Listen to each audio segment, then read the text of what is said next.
The Economic of Journalism. Pada bab ini kita akan membahas tentang ekonomi jurnalisme online dengan fokus pada berita penelusuran industri untuk model bisnis yang layak. Dengan menggunakan nilai rantai untuk menggambarkan industri berita secara singkat. Kami mempertimbangkan ciri khas berita sebagai produk ekonomi yang ciri-ciri ini menjadi fondasi untuk tantangan bisnis yang dihadapi penyedia berita, baik di masa lalu analog maupun di masa depan online. Model bisnis tradisional surat kabar cetak dan berita TV sangat cerdas, dan solusi untuk menghadapi tantangan tertentu dalam menyediakan berita sebagai produk yang menguntungkan.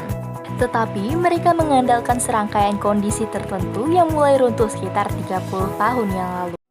Dan dengan cepat menghilang dengan perkembangan internet secara massal jaringan komunikasi. Teknologi digital dan online menawarkan penyedia berita dan jurnalis yang belum pernah ada sebelumnya. Dan menjadi peluang untuk berinovasi dan meningkatkan penyediaan berita di masyarakat. Teknologi ini juga mempersulit pencarian model bisnis yang dapat menopang penyediaan jurnalisme berkualitas sebagai produk yang menguntungkan di Indonesia pada abad ke-21. Dan bagaimana perusahaan dapat menanggapi tantangan ini? Apa itu peluang bisnis dan aliran pendapat yang dapat mereka bangun? Setelah meninjau berbagai pilihan, 7 tipologi model bisnis untuk masa depan berita online disajikan. Mudah-mudahan tipe ideal ini dan analisis ekonomi yang mendasarinya akan memungkinkan semua orang yang tertarik untuk terus memantau perkembangan bisnis berita online di tahun-tahun mendatang. Biaya penyalinan pertama yang tinggi dan konsumsi non-saingan. Karakteristik ekonomi khusus yang pertama dari sebuah berita adalah tingginya biaya penyalinan pertama. Memproduksi berita itu mahal dan ini membutuhkan tenaga manusia yang terampil. Jurnalis perlu melaporkan peristiwa dan editor perlu menyusunnya menjadi layanan yang menarik. Apalagi biaya tidak tergantung jumlah orang yang menggunakan produk berita. Tentu saja, mungkin ada hubungan antara jumlah sumber daya yang diinvestasikan dan ukuran audiens. Namun setelah cangkupan dan ambisi kualitas layanan berita ditentukan, maka biaya berita akan ditentukan produksi diperbaiki. Tidak peduli apakah layanan berita pada akhirnya digunakan oleh semua orang. Salah satu implikasi penting dari tingginya biaya penyalinan pertama adalah bahwa penyedia berita dapat melakukannya menyadari skala ekonomi yang cukup besar. Semakin tinggi jumlah pelanggan, semakin rendah biaya rata-rata untuk memproduksi berita karena biaya penyalinan pertama ditanggung oleh lebih banyak orang-orang. Orang bahkan dapat menyatakan bahwa pasar berita adalah monopoli alami. Sebuah perusahaan monopoli dapat melayani semua pelanggan dengan lebih efisien daripada penyedia pesaing. Sejak itu, biaya produksi berita duplikat yang terakhir. Misalnya dengan mengirim beberapa reporter ke tempat yang sama pada konferensi pers. Implikasi lain adalah calon pendatang baru yang umumnya beroperasi pada skala yang lebih besar daripada perusahaan lama menghadapi hambatan masuk pasar yang cukup besar. Mereka mulai dengan kerugian biaya yang cukup besar. Implikasi ini menjelaskan mengapa dalam praktiknya kami menyaksikan kerjasama editorial yang cukup besar di industri berita dan waktu yang lama melihat banyak outlet berita kecil menghilang. Sisi kebalikannya dari biaya penyalinan pertama yang tinggi adalah bahwa berita tidak memiliki saingan dalam konsumsi. Menggunakan berita tidak menyelesaikannya. Setelah konsumsi, orang lain bisa menggunakan berita yang sama. Artinya, berita sekali diproduksi tidak langka. Berita berbagi karakteristik ini dengan produk tidak berwujud dan media lainnya. Kita masuk pada pembahasan rantai nilai berita. Rantai nilai menggambarkan aktivitas yang berbeda secara teknologi dan strategis, berturut-turut dilakukan oleh perusahaan untuk memproduksi dan mengirimkan produk atau jasa kepada perusahaan. Secara analogi, konsep rantai nilai berita digunakan untuk menjelaskan 5 aktivitas berbeda yang perlu dilakukan oleh industri berita. Kegiatan pertama adalah pembuatan konten berita, produksi berita oleh jurnalis dan penulis lain. Ini adalah tahap di mana jurnalis menambah nilai dengan memilih cerita, mengakses sumber, memperoleh informasi, menentukan signifikasi dan kendalanya, dan mengubahnya menjadi cerita yang fasih. Tahap kedua adalah tahap pengemasan konten. Di sini, editor menambah nilai dengan memilih dan menggabungkan berita, mungkin juga dengan konten lain, termasuk iklan ke dalam salinan utama kertas cetak, TV, radio, dan lain-lain.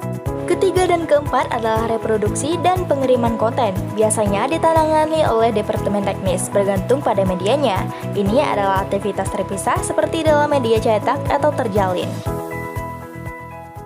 Kegiatan terakhir, adat istiadat diletakkan di ujung rantai nilai meskipun secara konseptual terjalin dengan sebelumnya kegiatan pemasaran dan penjualan.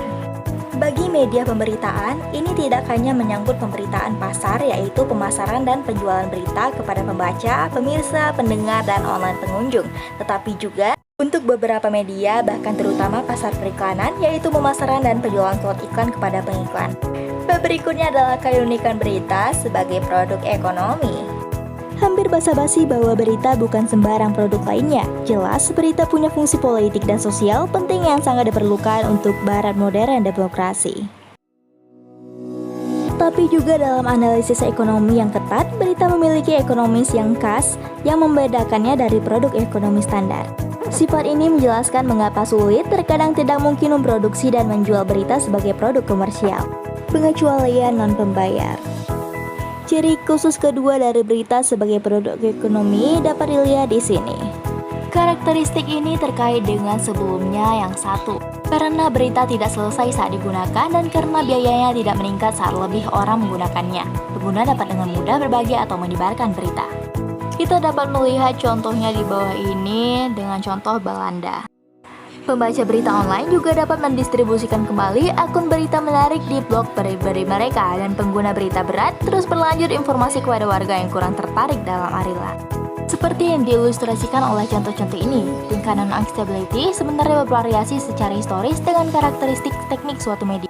Untuk menutup sinyal digital bagi non-pembayar, implikasi penting dari non-accessibility adalah bahwa penyedia komersial tidak dapat memastikan pembayaran pelanggan, terutama secara online, tapi juga di lingkungan cetak. Ini sangat membatasi kesempatan penyedia untuk menjual produk mereka di pasar-pasar seperti yang ditunjukkan oleh nasib industri musik.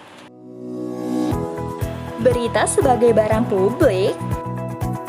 Non-persaingan sempurna dalam konsumsi dan non-pengecualian sempurna dan tidak membayar pelanggan adalah karakteristik yang menentukan dari barang publik murni. Contoh pola dasar adalah pertahanan nasional. Setelah diproduksi, tidak peduli berapa banyak orang yang mendapatkan keuntungan darinya, dan warga negara tidak membayar tidak dapat dikecualikan. Lebih dari itu, tidak termasuk non-bayar pelanggan dan tidak masuk akal secara ekonomi. Ini akan mengurangi jumlah orang yang mengambil untung dari barang tanpa pengurangan biaya produksi secara bersamaan. Dan ini akan mengurangi kesejahteraan total. Dan karena alasan ini, barang publik tidak diserahkan ke pasar tetapi diserahkan diproduksi atau didanai oleh pemerintah. Karena berita memiliki karakteristik publik yang baik, muncul pertanyaan apakah itu seharusnya tidak disediakan sebagai layanan publik oleh pemerintah juga. Nah, itu tadi penjelasan tentang The Economy of Journalism, di mana tadi kita telah membahas tentang salah satunya adalah the news value chain. Lalu kita membahas tentang the peculiarities of news as economic product dan non-payer executability.